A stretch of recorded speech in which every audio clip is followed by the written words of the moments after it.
संत जो है वो धोबी होता है, वो ज्ञान की साबुन की चक्की लगा करके, प्रेम का जल छिड़क करके मनुष्य के मन के सारे दाग धो देता। अब जिसके जीवन में संत नहीं आएंगे, ये काम तो होगा नहीं अपने आप से। इसके संबंध में एक सज्जन ने प्रश्न पूछा है मुझसे। हाँ, ये रेणु शर्मा जयपुर से ही हैं, पूछती हैं कि जीवन में गुरु अवश्य होने चाहिए, पर क्या केवल स्थूल रूप से विद्यमान हो वो ही गुरु हो सकते हैं, या जो ब्रह्मलीन हो चुके हो वो भी गुरु हो सकते हैं? हाँ रेणु जी, आपके प्रश्न पर मैं एक प्रश्न करती हूं। आपको भूख लगी हो तो मैं आपको रोटी की फोटो दे दूं, चलेगा? और प्यास लगी हो तो मैं आपको पानी का फोटो दे दूं, चलेगा? और आपके दर्द हो रही हो तो दवाई की गोली की बड़ी सुंदर फोटो होगी, मैं वो दे दूं, चलेगा क्या?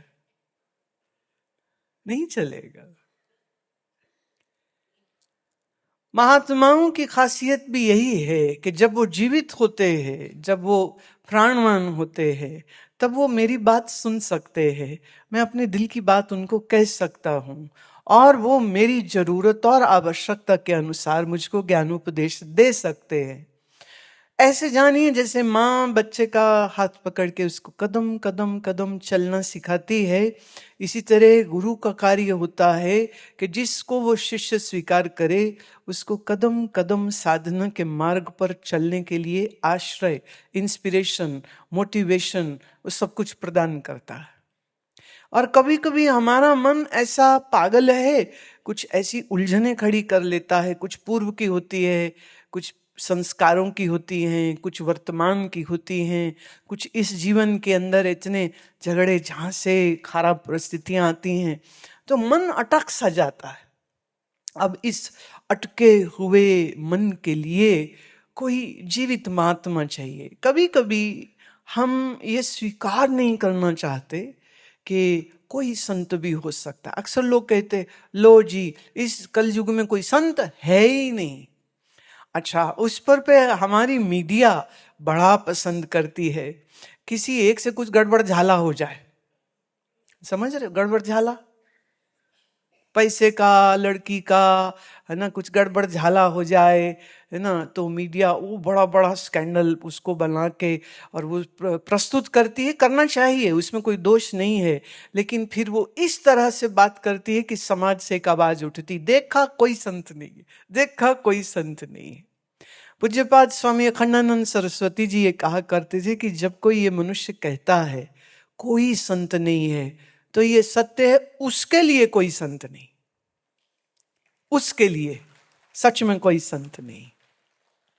जो ये कहता है कि संत तो हैं पर अभी मुझे नहीं मिले, है ना, संत तो है अभी मुझे नहीं मिले हैं, और मुझे कब मिलेंगे? तो गोस्वामी तुलसीदास जी देखो कितना सुंदर कहते हैं कि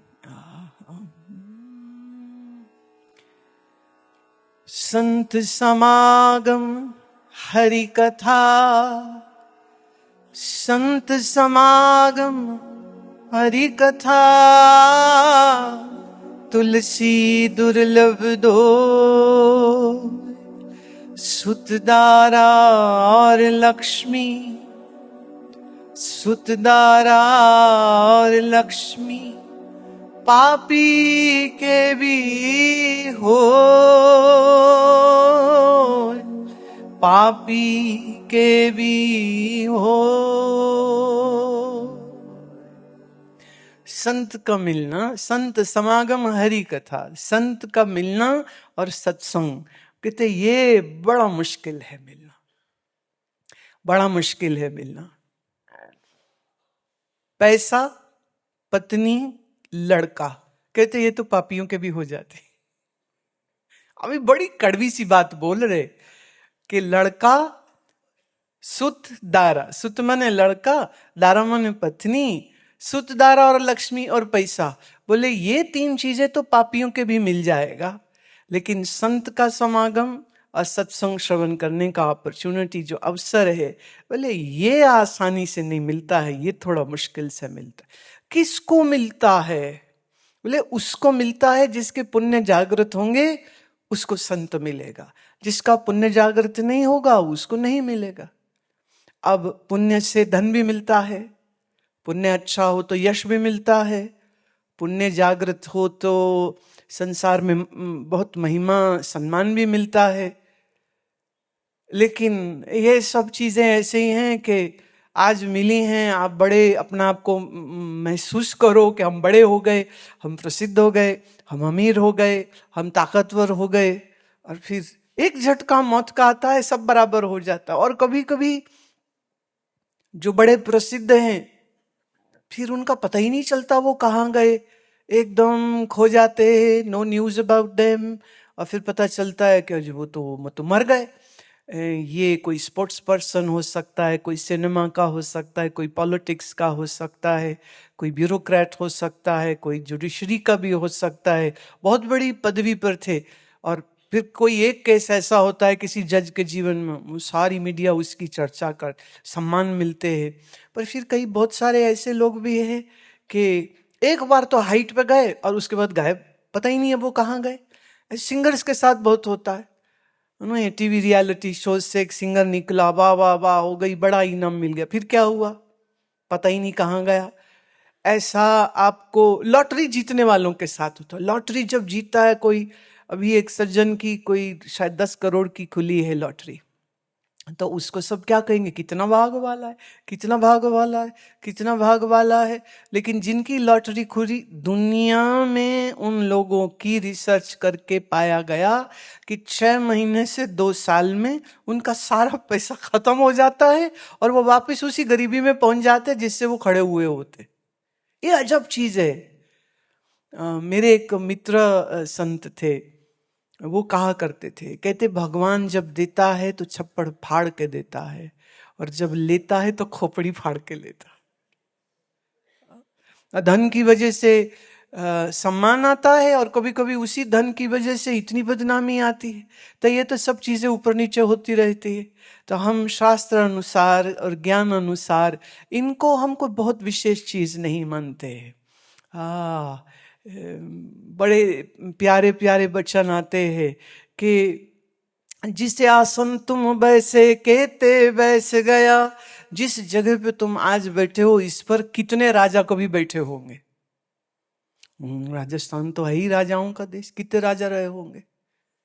एक बार मैं एक स्वामी जी के साथ बैठी हुई थी, तो उनको मिलने एक सज्जन आए हुए थे, मेरे से पहले बैठे हुए थे। तो स्वामी जी मुझे कहते हैं ये उत्तर प्रदेश की कोई रियासत के ये राजकुमार है। तो मैं उनको देखूं, मैं कहा ना तो टोपी, ना तो वो शेरवानी, ना तो तलवार, तो कहीं से तो राजकुमार लग नहीं रहे। सीधा सादा कुर्ता पैजामा पहना हुआ था और बड़ी प्यार से श्रद्धा से उन संतों के पास बैठे हुए थे। और जब वो बोले ना ये राजकुमार है, वो बेचारे और सिर नीचे कर लिए, और बाद में मुझे कहते काहे के राजकुमार, हम तो इनके चरणों के सेवक हैं, इनके दर्शन को आते हैं। और हमारे पूर्वज रहे राजा, थी उनकी रियासत, लेकिन उनका और हमारा आज क्या संबंध, कोई संबंध नहीं। जहां तुम बैठे हो कितने राजा रहे होंगे, कितने जनरल रहे होंगे जिन्होंने हुक्म चलाया होगा। आज उनके बारे में आपको हिस्ट्री की किताब में ढूंढना पड़ेगा, कौन किसका बेटा था, कब क्या था, क्या हुआ था, क्या नहीं हुआ था। लेकिन पुण्य के जागृत होने का सबसे बड़ा फल ये है कि किसी के जीवन में संत आ जाए। क्योंकि संत आया तो सत्य आएगा, संत आया तो ज्ञान आएगा, संत आया तो भक्ति आएगी, संत आया तो जीवन में ऐसी पराशक्ति आती है कि फिर समय कितनी करवट ले चुका। सतयुग की बात है जब भगत प्रहलाद जी हुए थे, आज सतयुग की बात है जब भगत ध्रुव जी हुए थे। आज भी हम उनको स्मरण करते, आज भी हम उनको याद करते, आज भी उनका नाम लेते हैं हम तो नतमस्तक हो जाते हैं उन नन्हे नन्हे बालकों के आगे, जिनकी भक्ति, जिनका भाव ऐसा कि उस निर्गुण को, उस राक्षस की शर्त पूरी करने के लिए नरसिंह अवतार बना के आना पड़ा। आधा शेर आधा मनुष्य का देह, कि जहां नारायण को दर्शन देने पड़े ध्रुव को, और ध्रुव से वो पूछते हैं अब और क्या चाहिए तुमको। वो कहते तुम मिल गए तो बस, और क्या चाहिए, और तो कुछ भी नहीं चाहिए। नारायण कहते नहीं कुछ तो मांग, है ना, कुछ तो मांग। कहते प्रभु आप मुझे बड़ी मुश्किल से मिले हो, तो आज आप सबको दर्शन दे दो, सारी दुनिया के लोगों को दर्शन दे दो। नारायण कहते ऐसा संभव नहीं है। कहते नहीं आपने कहा मांग तो मैंने मांगा, अब या तो दो या तो मना कर दो। कहते ऐसा करो तुम जाओ, तुम जाकर के जिसको जिसको ले आओगे मैं उसको उसको दर्शन दूंगा। ध्रुव जी कहते ठीक है यहीं रुको मैं अभी आया। कथा कहती है ध्रुव जी गए तो गांव में जो पहले पहले मनुष्य मिले, एक बूढ़े से कहा कि नारायण आए हैं दर्शन कर लो। कहता मैं नारायण का क्या करूं, मैं दुकान खुली छोड़ के चला जाऊं क्या। एक जवान को कहा चल नारायण के दर्शन कर लो। कहता मेरी जिंदगी अभी भोग विलास की है, ये भगवान का मैं क्या करूंगा। तो तुम बस इतनी मेरी अर्जी लगा दो कि अच्छी वाली पत्नी मिल जाए, सुंदर सी पत्नी मिल जाए, माल मत्ता भी बहुत सारा लेकर के, अभी नहीं मुझे दर्शन कर। कहते हैं कि वो सबको मिले पर कोई चलने को तैयार ना हुआ। कोई ये कहे बहाना, कोई ये कहे बहाना। अब लगा अब क्या करूं, खाली हाथ जाऊं। तो थोड़ा मन में खराब तो लगा रहा था। कहते बीच रास्ते में एक सुअर दिख गया। हाँ, तो ध्रुव सुअर से कहते हैं कि तुम भी तो ईश्वर के ही जीव हो, चलो नारायण के दर्शन करो। सुअर कहता अच्छा चलो चलता हूं। कहते शुक्र है कोई तो चला साथ में। पर 2 कदम चलने के बाद ही वो पूछता है जहां तुम मुझको ले जा रहे हो वहां खाने को मल मिलेगा। बोले अरे नारायण के सामने मल कहां से मिलेगा, तुझको पागल है क्या। कह रहे मेरी सुवर्णी मेरे को मिलेगी वहां पे। बोला सुवर्णी वहां कहां। कहता फिर नहीं मैं जाता, जहां मेरे को खाने को ना मिले, जहां मेरे को मेरी सुवर्णी ना मिले, मुझे नहीं ऐसी जगह पे जाना। तो ध्रुव कहते खाली हाथ वापिस आए थे। तो नारायण ने कहा था ना किसी को मेरी जरूरत नहीं है, सबको मुझसे कुछ चाहिए, मुझे कोई नहीं चाहता है। तूने चाहा तुझे मिल गया, बाकी यहां कौन चाहता है। इसलिए पुण्य का सबसे बड़ा फल यही होता है कि आपके जीवन में, आपके मन में ईश्वर प्राप्ति की चाह उठे, सत्संग सुनने की रुचि उठे। ये आपका पुण्य फल होता है जिसकी वजह से ये प्राप्ति होती है। अन्यथा मन भोग चाहता है, विषय वासना में डूबना चाहता है, शराबे पीना चाहता है, दारू पार्टी करना चाहता है, शादी करना चाहता है, बहुत पैसे कमाना चाहता है, बहुत अच्छे कपड़े पहनना चाहता है। दिमाग तो पूरे समय इसी में घुसा रहता है। और ये सारी इच्छाएं क्यों हैं? क्योंकि ये सारी इच्छाओं के पीछे मूल कारण है जो मन में वासनाएं पड़ी हैं। तो ये वासनाओं की वजह से ऐसा होता है। सो प्यारे, सत्संग की चाह होना ही बड़ा मुश्किल है, और चाह होएगी भी तब जब कोई पुण्य जागेगा। और तो पुण्य का फल सबसे बड़ा यही होता है कि आपको एक जीवित जागृत सेल्फ रियलाइज्ड अवेकन्ड सदगुरु का मिलाप हो जाए। वो इसलिए मैं कह रही हूं कि जैसे रोटी की फोटो भूख नहीं मिटाएगी, जैसे समंदर की फोटो तुम्हारी अंगुली भी गीला नहीं कर सकती है, ऐसे ही हो चुके ब्रह्मलीन हो चुके महात्मा की हम पूजा तो कर सकते हैं, उनकी वाणी पढ़ सकते हैं, लेकिन मेरे जीवन में परिवर्तन के लिए कोई ऐसा चाहिए जो आवश्यकता पड़ने पर मेरा कान भी मरोड़े और हम कहें गुरुदेव संभाल लिया आपने, नहीं तो भटक जाते हैं हम। कोई ऐसा चाहिए कि जब मुझे आलस्य बहुत सता रहा हो तब वो मुझे प्रेरणा दे करके ऐसे वचनों को सुना करके मेरे में ऐसी आग लगाए कि मैं अपनी साधना के प्रति कभी आलस्य न करूं। मुझे याद आ रहा है एक अमृतसर की थी वो महिला, नोएडा में हमारा शिविर था। I am talking about like year 1988। तो वो खास अमृतसर से यहाँ आई कि मैं इस साधना शिविर का हिस्सा होना चाहती हूँ। हम भी थोड़ी उल्टी खोपड़ी के तब ज्यादा थे, तो ऐसे हम बोलते थे सुबह 6 बजे, और हमने शाम की सिटिंग में अनाउंस कर दिया कि कल सुबह की ध्यान की सिटिंग में सुबह 5 बजे कराऊंगी। जो 5 बजे आ गया आ गया, जो बाहर रह गया तो दरवाजा बंद होगा, फिर वो अंदर नहीं आ सकता। अब ये देवी जी अपनी बहू के साथ रहती थी, तो रात को इन्होंने अलार्म लगाया कि सुबह उठना है, जाना है मेरे को। आई उसी के लिए, सो गई। और उनका नाम था सुरिंदर कौर। सो रही हैं और सोते में उनको ऐसा लगा कि किसी ने उनको आवाज दी, सुरिंदर उठ, सुरिंदर उठ।